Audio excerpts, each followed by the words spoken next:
આજના સંદેશ ન્યૂઝમાં આપનું સ્વાગત છે। દાહોદ તાલુકાની રાજપુર પ્રાથમિક શાળા ખાતે પ્રી વોકેશનલ અંતર્ગત શાળા સલામતી અને આપત્તિ વ્યવસ્થાપન કાર્યક્રમનું આયોજન કરવામાં આવ્યું। દાહોદ તાલુકાની રાજપુર પ્રાથમિક શાળા ખાતે સલામતી અને આપત્તિ વ્યવસ્થાપન કાર્યક્રમનું આયોજન કરવામાં આવ્યું, જેમાં જિલ્લા કલેક્ટર કચેરીમાંથી disaster planning officer Viral Christian તેમજ ફાયર સ્ટેશન ઓફિસર દાહોદથી દીપેશભાઈ જૈન તેમજ ફાયર ફાઇટર સંજય પટેલ તથા જગદીશ ભુરિયા અને તેમની સમગ્ર ટીમે બાળકોને સલામતી અંગેની સંપૂર્ણ માહિતી પ્રેક્ટિકલ કરાવી આપી, જેમાં આગના પ્રકાર, આગ લાગવાના કારણો, સ્વ બચાવની સાથે અન્ય લોકોનો બચાવ કઈ રીતે કરી શકાય, પાણીમાં લાઈફ જેકેટનો ઉપયોગ, ગેસની બોટલમાં આગ લાગે ત્યારે કઈ રીતે ઓલવી શકાય તેમજ ફાયર બ્રિગેડની કામગીરી ખૂબ જ ઊંડાણપૂર્વક બાળકો, વાલીઓને, શિક્ષકોને મોકડ્રીલ દ્વારા સમજાવવામાં આવ્યું। શાળામાં અગ્નિશામકનો ઉપયોગ બાળકોને, શિક્ષકોને શીખવાડવામાં આવ્યો। આમ સુંદર આયોજન શાળા ખાતે કરવામાં આવ્યું। શાળામાં હાજર 300 બાળકો, શિક્ષકો અને વાલીઓ ઉપસ્થિત રહી સલામતી અંગે માહિતી મેળવી તેમજ આગ લાગવાના સંજોગોમાં કઈ રીતે ત્વરિત સંપર્ક કરી બચાવ કાર્ય અંગે સુંદર માર્ગદર્શન દીપેશ જૈન દ્વારા આપવામાં આવ્યું હતું। બી પ્રકારમાં કઈ આવે છે? બરાબર, અને સી ની અંદર ગેસ ની આવે। હવે આપણે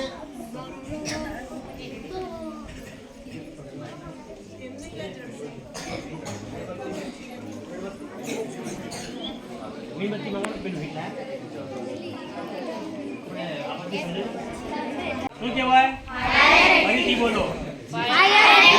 ગામમાં આવો જવો જોઈએ, ગામમાં લાગવું જોઈએ કે અમારા છોકરાઓ આજે શું શીખી ગયા છે। જોરથી બોલો, ફાયર એક્ટિંગ્યુશર।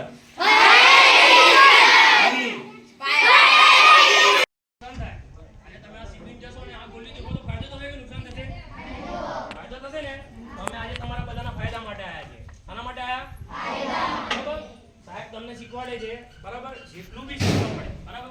તમને કોઈને કઈ પ્રશ્ન દિમાગમાં આવતો હોય કે સાહેબ આવું કેમ આવું નહીં, તો તમે સાહેબને પૂછજો બરાબર, પણ જેટલું બી પડે એટલું ઇન્ટરેસ્ટથી શીખજો। ચલ અહીં આવી જા કાર્તિક, બરાબર। સારું, તો સાહેબે વાત કરીએ કે આગ વિશે આપણે થોડુંક આજે ચર્ચા કરીશું। હું શીખવાડીશ કે તમે શીખશો એવું નહીં, આપણે બંને એકબીજા સાથે વાતચીત કરીને ચર્ચા કરીશું કે આગ એટલે શું, બરાબર। તો કોઈને ખબર છે આગ એટલે શું?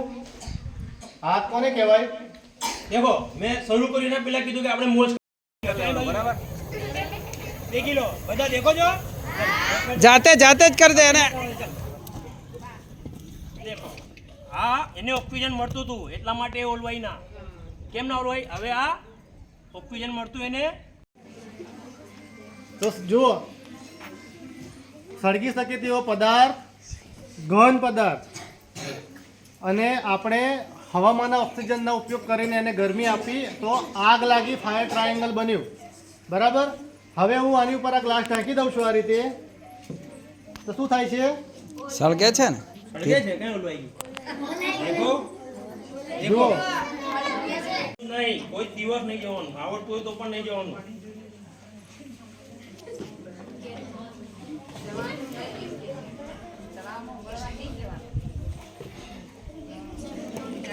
આ શું છે?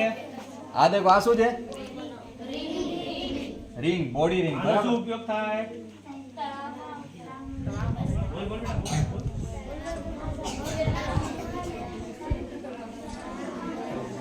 દેખો, આ બોડી રિંગ છે। હમણાં મેં શું કીધું હતું કે 3 જણા ડૂબતા હોય, બરાબર, અને હું એકલો બાકી રહી ગયો અને હું કદાચ કૂદી જાઉં અંદર, તો મને 3 ડૂબાડી દે ને। એટલે બધાથી પહેલા આ એક સાધન એવું છે કે આપણે બધાથી પહેલા એને ફેંકી આપવાનું। કેવું કરવાનું? એને આપી દેવાનું હોય, એટલે 3 જણા આની પર ઊભા રહી જશે પકડીને। આજે 4 દેખા છે ને દોરીઓ, બરાબર, એનાથી ઊભા રહી જશે। પછી આપણે એમને ગમે તે રસ્તો છે કે પછી હું પોતે કદાચ અમને લાગે એવું તો અમે પોતે જઈને એને બહાર કાઢી લાવીએ છીએ। એટલે આ બોડી રિંગ છે, એમાં 4 માણસની કેપેસિટી હોય છે, ઊભા રહેવાની, ડૂબવા નહીં દે। આવી જાવ, કોઈ બે આવી જાવ, તો આવી જાવ, આવી જા 4 જણા। હવે આપણે સાદી આગ તો જોઈએ, બરાબર, કે આની અંદર આગ લાગી હતી અને મેં ઉપર પાણી છાંટ્યું એટલે તે ઓલવાઈ ગઈ, બરાબર। તો આ એક સાદી આગ આપણે જોઈ। હવે આપણે લિક્વિડની આગ જોઈશું, પ્રવાહીમાં લાગતી આગ, એમાં આગ લાગી અને પાણી નાખીએ તો શું થાય છે એ જોઈશું, બરાબર।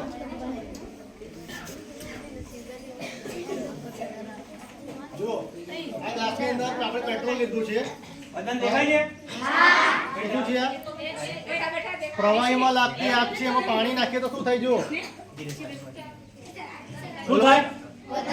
કેમ ના ઓલવાય? પાણીથી આગ ઓલવાવી જોઈએ ને, કેમ નથી ઓલવાતી? કેમ નથી ઓલવાતી? હમણાં કીધું તું ને તમે લોકોએ પ્રવાહી છે, તો પ્રવાહીમાં પાણી નાખવાથી આગ ઓલવાનો તો આ બી પ્રવાહી જ છે ને, પાણી બી, તો કેમ ના ઓલવાય? તો હવે આની અંદર આપણે જો રેતી નાખીએ તો શું થાય છે? જો આ રેતી છે ગ્લાસની અંદર, દેખાય છે?